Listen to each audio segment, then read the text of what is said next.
जय श्री राधे कृष्ण। आप सभी का हमारे YouTube चैनल पे बहुत बहुत स्वागत है। आइए आज सुनते हैं गुरुवार के दिन गुरुवार व्रत की कथा। गुरुवार के दिन भगवान बृहस्पति का पूजन किया जाता है। इस दिन विशेष प्रकार से केले के वृक्ष का पूजन किया जाता है। केले के वृक्ष में भगवान बृहस्पति का वास माना गया है। इस दिन केले के वृक्ष में गुड़ मिश्रित जल डालना चाहिए। वहाँ पे एक दीपक जला करके पीला वस्तु का भोग भगवान बृहस्पति को अति प्रिय है, तो उन्हें पीला वस्तु का भोग लगाना चाहिए, जैसे कि गुड़ और चने के दाल का भगवान को भोग लगाना चाहिए। जहाँ तक हो सके ऋतुफल नैवेद्य आदि भगवान को भोग लगाए। इस दिन केले की वृक्ष की कम से कम 5 परिक्रमा, 11 परिक्रमा, 108 परिक्रमा करनी चाहिए। गुरुवार के व्रत में इस दिन बाल दाढ़ी आदि नहीं कटवानी चाहिए। इस दिन शुद्ध और सात्विकता का पालन करना चाहिए। तामसिक वस्तुओं का बिल्कुल भी प्रयोग नहीं करना चाहिए। धर्म कर्म का कार्य करना चाहिए। पूरे श्रद्धा के साथ भक्ति भाव के साथ भगवान बृहस्पति का पूजन करना चाहिए और बृहस्पतिवार व्रत का कथा श्रवण करना चाहिए। इससे भगवान बृहस्पति प्रसन्न होते हैं और अपने भक्तों को मनोवांछित फल प्रदान करते हैं। तो आइए सुनते हैं गुरुवार व्रत की कथा। तो बोलिए प्रेम से भगवान बृहस्पति देव की जय। बहुत समय पहले की बात है कि प्राचीन काल में एक बहुत ही निर्धन ब्राह्मण था। उसके यहाँ कोई उसकी संतान ना थी, लेकिन वह नित्य पूजा पाठ किया करता था। उसकी पत्नी ना तो स्नान कभी करती थी और ना ही किसी देवता का कभी पूजन ही किया करती थी।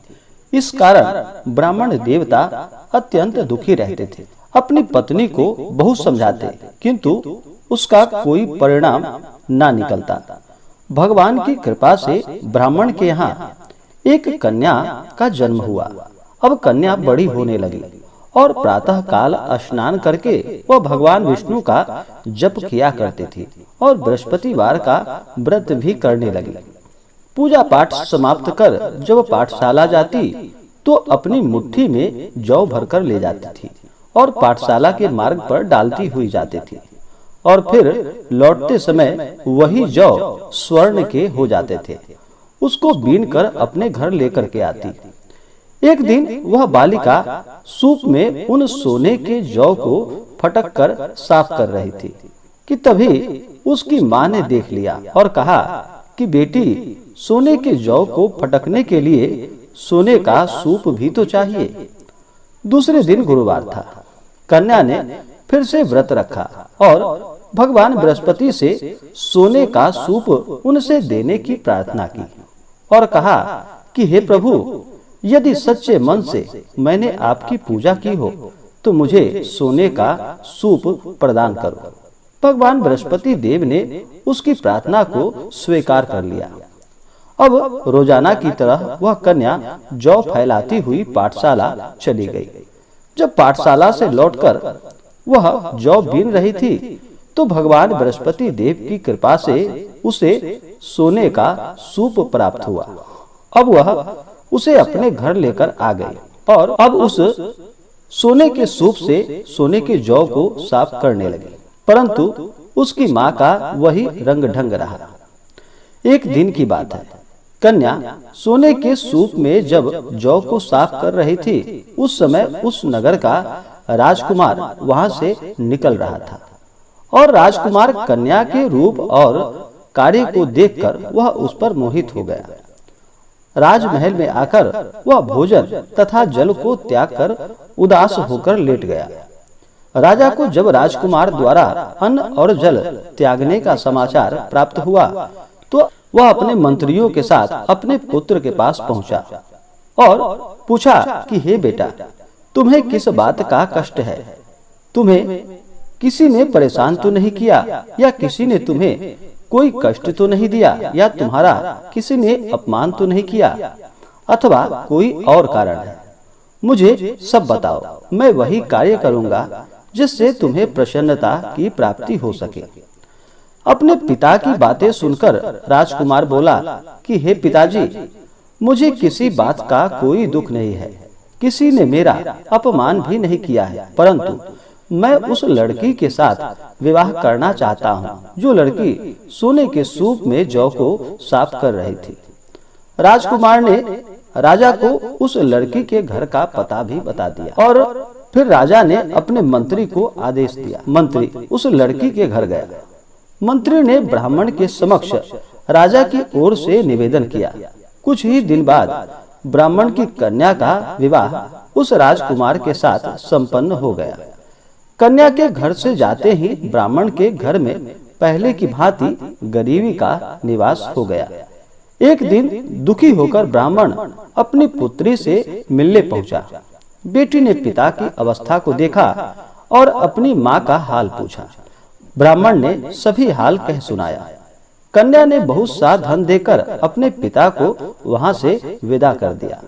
लेकिन कुछ दिनों के बाद फिर वही हाल हो गया। ब्राह्मण फिर अपनी कन्या के यहाँ गया और सभी हाल अपनी पुत्री से बोला।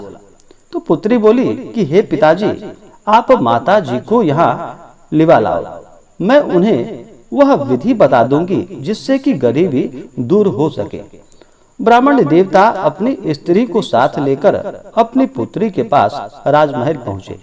तो पुत्री अपनी माँ को समझाने लगी कि हे माँ, तुम प्रातः काल स्नान आदि करके भगवान विष्णु का पूजन करो और बृहस्पतिवार का व्रत करो तो सब दरिद्रता दूर हो जाएगी। परंतु उसकी माँ ने उसकी एक भी बात नहीं मानी। वह प्रातः काल उठकर अपने पुत्री की बच्चों का जूठन को खा लेती थी। एक दिन उसकी पुत्री को बहुत गुस्सा आया।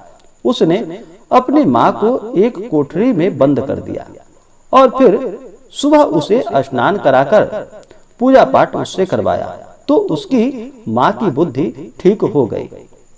इसके बाद वह नियम पूर्वक पूजा पाठ करने लगी और प्रत्येक बृहस्पतिवार को व्रत भी करने लगी। और फिर बृहस्पतिवार के व्रत के प्रभाव से उसे सभी प्रकार के सुख और समृद्धि की प्राप्ति हुई। मृत्यु के बाद वह स्वर्ग को गई। वह ब्राह्मण भी सुख पूर्वक इस लोक का सुख भोग कर अंत में स्वर्ग को प्राप्त हुआ। भगवान बृहस्पति देव सभी कामनाएं पूर्ण करते हैं जो सद्भावना पूर्वक बृहस्पतिवार का व्रत करता है एवं कथा पढ़ता है अथवा सुनता है और दूसरों को भी सुनाता है। भगवान बृहस्पति देव उसकी सभी मनोकामनाएं पूर्ण करते हैं और उसकी सदैव रक्षा करते हैं। भगवान बृहस्पति, जिस प्रकार आपने उस ब्राह्मण के ऊपर, उस ब्राह्मणी के ऊपर अपना दया बरसाया, इसी प्रकार से हे भगवान बृहस्पति, आपका जो भी व्रत करे, हे भगवान बृहस्पति, आप उनके सभी दुखों को दूर करना और उनकी सभी मनोकामनाओं को पूर्ण करना। तो बोलिए प्रेम से भगवान बृहस्पति की जय। इसी प्रकार से जो भी भक्त, जो भी जातक सच्ची श्रद्धा के साथ गुरुवार का व्रत करते हैं या गुरुवार व्रत का कथा श्रवण करते हैं, भगवान बृहस्पति देव की कृपा से उन्हें सभी प्रकार के सुख और समृद्धि की प्राप्ति होती है। तो आशा करता हूँ कि यह जानकारी आपको अच्छा लगा हो। ऐसे ही ज्ञानवर्धक जानकारियाँ प्राप्त करने के लिए हमारे इस चैनल को लाल बटन दबा करके सब्सक्राइब करें, साथ में बेल आइकन घंटी दबाएं ताकि मेरे वीडियो का नोटिफिकेशन आपके पास सबसे पहले पहुंचे। वीडियो को लाइक और अपने मित्रों तथा दोस्तों के साथ शेयर करें। सुखी रहें और स्वस्थ रहें। जय श्री राधे कृष्ण। धन्यवाद।